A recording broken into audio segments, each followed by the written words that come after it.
নিজের ইচ্ছে কেউ পূরণ করবে না, নিজের ইচ্ছা নিজেকেই পূরণ করতে হবে। হ্যালো এভরিওয়ান, আসসালামু আলাইকুম, welcome to my page Runa's daily life. সকাল সকাল উঠে রান্না বসিয়ে দিয়েছি। তাড়াতাড়ি রান্না বান্না করব। বেশ কয়েকদিন থেকে আমার খুবই ফুচকা খেতে ইচ্ছে করছে, কিন্তু আমার ইচ্ছে আর কে পূরণ করবে? আমাকেই তো পূরণ করতে হবে। সেই জন্য দুপুরে রান্না বান্না শেষ করে খাওয়া দাওয়া করে বের হব। তার আগে ছাদে চলে যাই, কারণ ছাদে অনেক কাপড় চোপড় আছে, সেগুলো নামিয়ে নিতে হবে। যদি বৃষ্টি আসে ভিজে যাবে, কারণ আবহাওয়া মেঘলা মেঘলা ভাব। যখনই কোথাও যেতে চাই, যখনই মনটা বলে যে বাইরে যাব, তখনই দেখি আবহাওয়া মেঘলা মেঘলা হয়ে যায়, ভালোই লাগে না।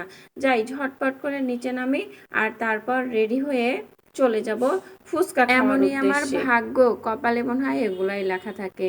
আমি রেডি হয়ে বসে আছি, আর তর সইছে না কখন যাব, অনেক দিনের ইচ্ছা। আর এদিকে বাইরে প্রচন্ড ঝড় বৃষ্টি শুরু হয়ে গেছে, আর বৃষ্টি এসে সব এলোমেলো করে দিল। মনে হয় না আজকে আর যেতে পারবো। দেখা যাক বৃষ্টি কখন থামে। যদি থামে তাহলে যেতে পারবো, না হলে আজকেও যাওয়া হবে না। কেন জানি না আমার সাথে এগুলো হয়, বৃষ্টি সব এলোমেলো করে দিল। তো আজকের ভিডিওটা আমার এ পর্যন্তই। সবাই ভালোবেসে পাশে থাকবেন। আল্লাহ হাফেজ।